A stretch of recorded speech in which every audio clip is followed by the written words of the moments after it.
नमस्कार, मैं मनीषा कुंडू। बहुत बहुत स्वागत है आप सबका। हम मौजूद है सफीदों में और आज हमारे साथ एक ऐसी शख्सियत मौजूद है जिनका परिचय देने की जरूरत नहीं है। जी हाँ, हमारे साथ मौजूद है बीजेपी के युवा नेता प्रमोद कौशिक जी, जो कि अभी फिलहाल में भाजपा सरकार में चुनाव आयोग में संपर्क प्रदेश अध्यक्ष हैं और पिछले कई नहीं कह सकते, हम काफी सालों से भाजपा से जुड़े हुए हैं।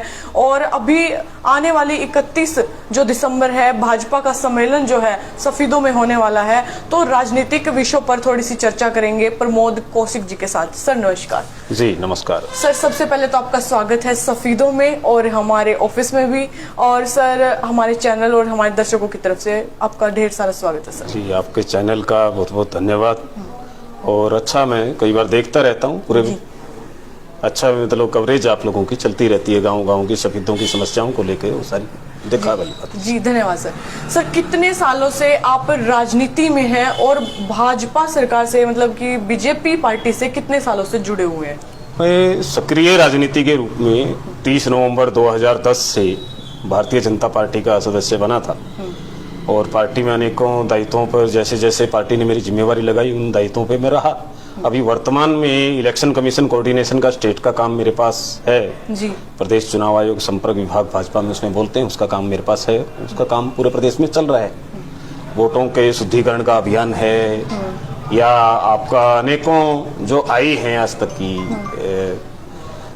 अभी तक इलेक्शन कमीशन में जो मेरी बात हुई, चीफ इलेक्शन कमीशन हरियाणा ने जब मीटिंग की तो उन्होंने कुछ कहा कि ऐसी अवेयरनेस अभी तक संस्थाएं भी करती हैं, सरकार भी करती है, सब कुछ करती है, इलेक्शन कमीशन भी करता है, उसके बावजूद भी उतना परसेंटेज वोट जो नया बनना चाहिए वो नहीं बन पाता है। जी जी। तो इसीलिए उस पे एक पूरा अभियान पूरे प्रदेश में लिया और उसमें हमने लगभग 4-4.5 लाख, इलेक्शन कमीशन ने अलग से बनवाई, 4-4.5 लाख हमने इलेक्शन कमीशन की मदद करके वोट बनवाने का काम किया। जी सर, अभी आपने जो अभियान शुरू किया है, इसके अंतर्गत जो आपके अभियान में जिन व्यक्तियों की ड्यूटी लगी हुई है, कर्मचारियों की बात करें, और गाड़ियां भी लगी हुई हैं, अलग अलग स्कूलों में जाकर भी जागरूक किया जाता है, इससे कितना इफेक्ट पड़ा है हरियाणा में?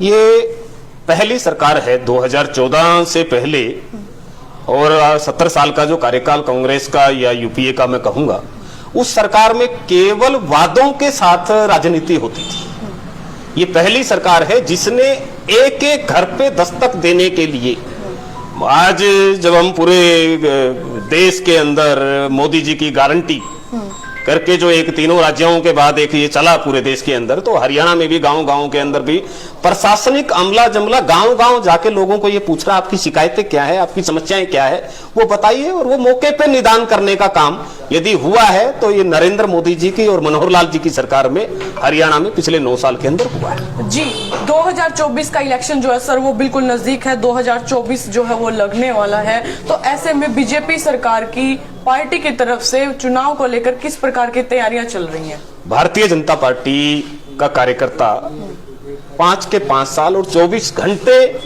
देश समाज की सेवा करके राजनीति करने का नहीं, सेवा करने का काम करता है जी। और इसीलिए भाजपा को केवल चुनाव के लिए तैयारी नहीं करते। हमारा कार्यकर्ता जब विपक्ष में था तब भी लगातार काम करता था, आज सरकार में है, हम सत्ता के मोह में घर में नहीं बैठे, आज भी जनता की सेवा में गांव-गांव में, गली-गलियों में, जनता के बीच में है। ये लगातार सतत चलता रहता है। ये तैयारी करने की जो एक है, ये विपक्ष और कांग्रेस की थिंकिंग है कि इलेक्शन आ गया तो तैयारी करो। हमारा ऐसा नहीं है। हमारे यहाँ 24 घंटे सतत 5 के 5 वर्ष, चाहे हम सत्ता में रहे चाहे विपक्ष में रहे, हम जनता की सेवा में हाजिर रहते हैं। जी जी। सर देखिए, 3 राज्यों में जो है बीजेपी ने जीत हासिल कर ली है, तो ऐसे में आपको हरियाणा में क्या लगता है, हरियाणा में क्या रहने वाला है? हरियाणा में आप एक ही बात देखने मिलेगी, देश में केवल मोदी का विरोध, हरियाणा में केवल मनोहर लाल का विरोध है। बाकी कोई मुद्दा विहीन विपक्ष है आज जी। आज विपक्ष के पास किसी प्रकार का मुद्दा नहीं है। जिस क्षेत्र से मैं आता हूं, आज हम सफीदों के अंदर बैठे हुए हैं, तो सफीदों के इलाके को आपको याद होगा 2018 में मैंने गांव-गांव में यात्रा निकाली थी कि ये जींद जिले को पूरे इलाके में बैकवर्ड कहा जाता था कि झज्जर में या रोहतक में या कहीं गुड़गांव के अंदर जाते यार जींद से हो, सफीदों से, अरे बैकवर्ड इलाका है। परंतु आज उसी इलाके के बारे में हाईवे के इंफ्रा का लगा लिए, या अब नई नई एक घोषणा जो इसमें पायदान में अभी चल रहा है एक्वायरमेंट का और पोर्टल पे डालने के लिए हमने, जैसे डाठरत गांव का मैं रहने वाला हूं, मेरे गांव के 1050 एकड़ और ऐसी जामनी की जमीन है, आपका खरक की जमीन है, ऐसे खेड़ी के 150 किले हैं। तो इन गांव की जमीन को एक्वायर करके एक 152D के पास में, ये 152D जब केंद्र सरकार ने और हरियाणा सरकार ने बनाया है, तब ये हुआ कि इस एरिया में भी उद्योग आ सकते हैं, तो औद्योगिक क्षेत्र विकसित किया जा रहा है। ये पहल, ये मेरी एक आवाज थी 2018 में कि इसको खत्म करने के लिए राजनीति की जाएगी। कुछ कमियां रही होगी कुछ नुमाइंदे की और उसमें रहती है, परंतु आने वाले समय में आज से 5 साल बाद सफेदों के लिए पूरा प्रदेश से ये आवाज उठेगी कि जींद जिले को राजधानी बनाने लायक हो सकता है, क्योंकि आज हम जम्मू कटरा हाईवे यहां पर बन के लगभग तैयार होने वाला 152D ने एक बड़ा कीर्तिमान स्थापित किया है। तो इस इलाके के लिए ये एक संजीवनी बन के उभरी है और आज हमारा इलाका आगे बढ़ रहा है। जी जी सर, आपने जींद और सफीदों की बात करी, आपने बताया कि हाईवे जो है निकले हैं, विकास कार्य चल रहा है और इंडस्ट्रियल एरिया भी यहाँ पर एक बनाया जा रहा है। सफीदों में भी मनोहर लाल जी जब पहुंचे थे तो उनके द्वारा एक पैरामेडिकल की घोषणा की गई थी और वो पैरामेडिकल अब जींद में शिफ्ट हो गया है। तो इसको लेकर सफीदों के लोगों में जो नाराजगी है, एक धरना भी किया गया, इस पर आपका क्या विचार है? मैंने इस विषय में मेरी प्रत्यक्ष बात भी हुई है जी। इसके एक नॉर्म्स है, यदि उस नॉर्म्स को हम पढ़ेंगे, इसमें कोई भाजपा का नॉर्म्स नहीं है, वो उसके जो नॉर्म्स हैं वो उस मेडिकल कॉलेज के साथ उसके अटैच होते हैं, वो केवल 10 किलोमीटर के दायरे में बन सकता है। मैंने डाठरत गांव की भी जमीन को एक्वायर करके मेरा अभी भी प्रयास चला हुआ है, माननीय मुख्यमंत्री जी से भी हमने चर्चा इस विषय में करनी है कि 12 किलोमीटर पड़ता है, 12 या 13 किलोमीटर डाठरत गांव की मेरी जमीन पड़ती है। जी जी। मैं वहां के लिए भी इस चीज को प्रयास करूंगा, क्योंकि मेरा इलाका है, सफेदों से हम हैं और सफेदों के लिए वो चीज ना जाए। राजनीति करने के लिए कोई, वो मुख्यमंत्री जी ने जब मैंने गाँव में जल घर बनवाया था, 4.5 करोड़ की लागत से जल घर बना था, वहां पर व्यायामशाला बनी थी, वहां पर आप जाएंगे तो पहले पुल 12 फीट का होता था, आज वो 24 फीट का पुल है। तो उस सारे को डेवलप करने का काम पिछली सरकार में हमने किया है। तो मेरा कहने का मतलब ये है कि जो सरकार ने सफेदों को दिया है पिछले 9 साल के अंदर, आज से पहले यहाँ सफेदों में जींद में देखने को नहीं मिलता था।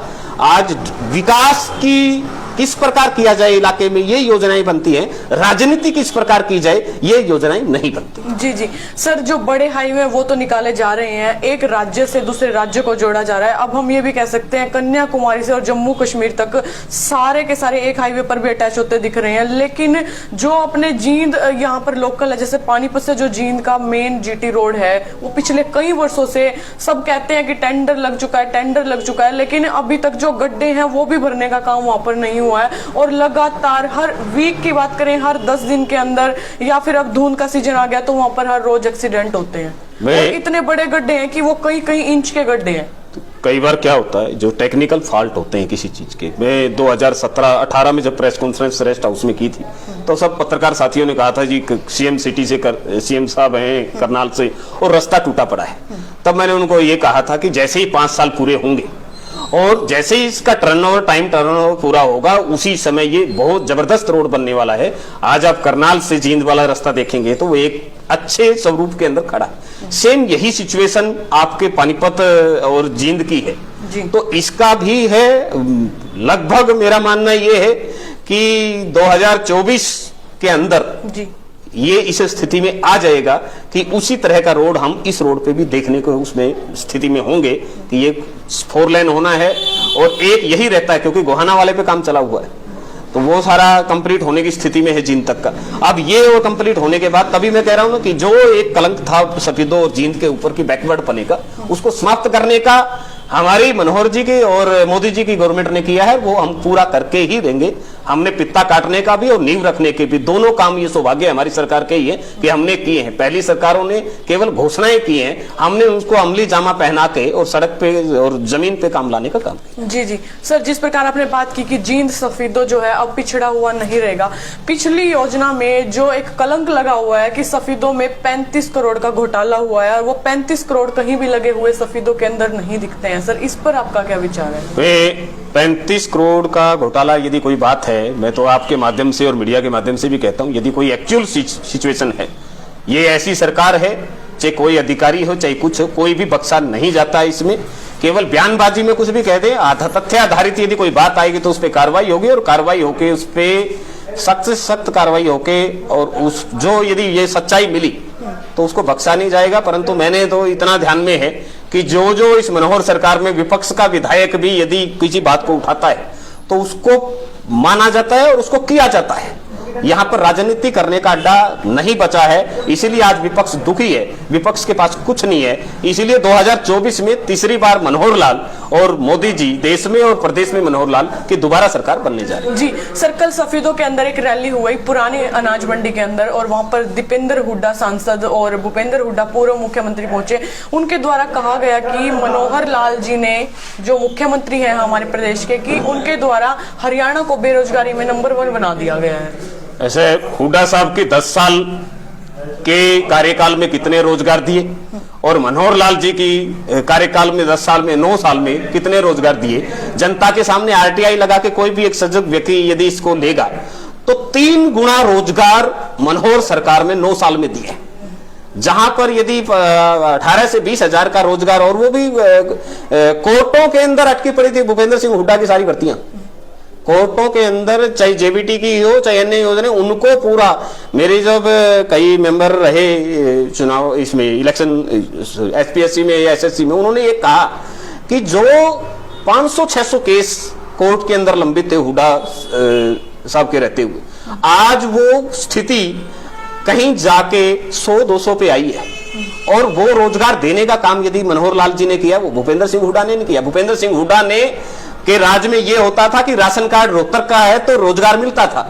आज राशन कार्ड गरीब का किसी भी कोने में होगा, उसको घर जाके रोजगार मिलता है। ये पहली बार हुआ है कि मोबाइल पे खेत में युवा काम कर रहा है और उसके फोन पे मैसेज आता है कि आपको फलां जगह पे रोजगार लग गया है। आज वो खुशी से, गरीब परिवार का बेटा अपने आप कहता है कि जिसने रोजगार दिया हम उसके साथ। आज गांव गांव से लहर मनोहर लाल जी के लिए यही उठ रही है कि जिसने हमको रोजगार दिया है हम उसके साथ हैं। आज झंडा पहले किसी के इनेलो या कांग्रेस या अलग पार्टियों का होता था, आज वहां पर अपने आप के भी झंडे उतर गए हैं उनके। आज झंडे उनके नहीं है। ये जो पिल्लूखेड़ा में हुए फ्लोप शो है, ये केवल मैनेज करके इधर उधर से लाके भीड़ इकट्ठी करना, ये आज भूपेंद्र सिंह हुड्डा है या कांग्रेस है, पहले तो यही समझ से बाहर है।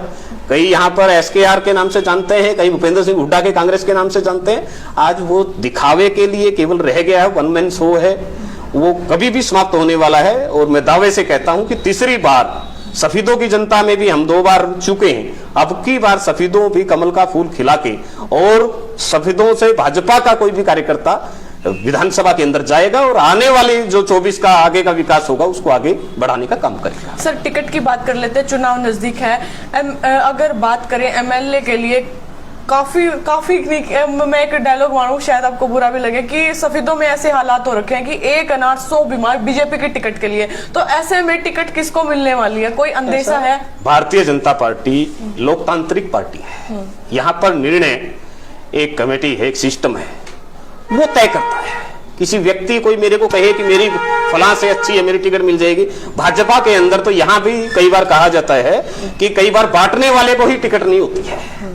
तो इसीलिए कोई भी कहे कि मेरी पक्की है, मेरी पक्की, अच्छी बात है। और ये अच्छा समय है भाजपा का कि आज भी 15-15 मांगने वाले हैं। आज इनेलो या कांग्रेस पे जाके पूछिए ना, वहां पर एक प्रत्याशी 90 विधानसभाओं में उनको पूरा करना मुश्किल है। और भाजपा में हर विधानसभा में, सभी तो नहीं कह रहा मैं, 10 से 12 लोग टिकट मांगने वाले हैं। ये अच्छा संकेत ही होता है भाजपा के लिए या किसी भी राजनीति पार्टी के लिए। और हमें ये गर्व है कि आज हमारे सफीदों के अंदर 8-10 लोग टिकट मांगने वाले हैं और वो अच्छा। जी सर, कुछ और संदेश देना चाहेंगे आप समाज को, युवाओं को? जिस प्रकार आपने बात की कि जींद को राजधानी बनाने के लिए प्रयास किया जा रहा है, तो ऐसे क्या कार्य किए जाएंगे? हमेशा आज मैं देख रहा था कि कई नए युवा राजनीति के अंदर आए हैं विधानसभा सफीदों में भी। मैं उन सबसे भी और सफीदों की जनता से भी आग्रह करता हूं कि धीरे धीरे जैसे सफीदों आगे बढ़ रहा है, हमने भी सजग युवाओं ने होना पड़ेगा। हमें भी उस राह पे चलना पड़ेगा कि सफीदों के लिए हम एक नए आयाम के लिए किस विचारधारा के साथ जाके हम कुछ कर सकते हैं। अब काम टेक्निकल युग है, आईटी का युग है। इस युग के अंदर अब व्यक्ति को, युवा को सोचना पड़ेगा कि आज आने वाले समय में जो पिछले 9 साल पहले भारत और हरियाणा की स्थिति थी और जो 9 साल में विकास हुआ है उसको आगे हम कैसे बढ़ा सकते हैं, इस विचार को करें। और 31 तारीख को आदरणीय प्रदेश अध्यक्ष हमारे नायक सैनी जी आ रहे हैं बैकवर्ड सम्मेलन के अंदर, यहाँ पर आप सभी वहां पर आए जोर शोर से और गाजे बाजे के साथ। आने वाली इस विकास की गति को और आगे हम बढ़ाएं, आपके चैनल के माध्यम से मैं सभी से निवेदन करता हूं।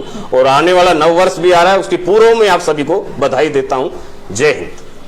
तो अभी हमारे साथ मौजूद थे भाजपा से प्रमोद कौशिक जी, युवा नेता भी हैं और अभी फिलहाल में बीजेपी के अंदर चुनाव आयोग में प्रदेश अध्यक्ष भी हैं। तो आपको ढेर सारी बधाइयां। न्यू ईयर जो है वो आने वाला है, नशे से बचें और अच्छे कार्यों में रहें। समाज में कोई भी ऐसा कार्य है जहां पर हमारी मदद की जरूरत है, हमें मदद करनी चाहिए। वीडियो को ज्यादा से ज्यादा शेयर करें, एक प्रण लें नव वर्ष पर कि हम अच्छा कार्य करेंगे, किसी का दिल नहीं दुखाएंगे, नशे से दूर रहेंगे। फिर मिलेंगे। धन्यवाद। जय हिंद, जय भारत।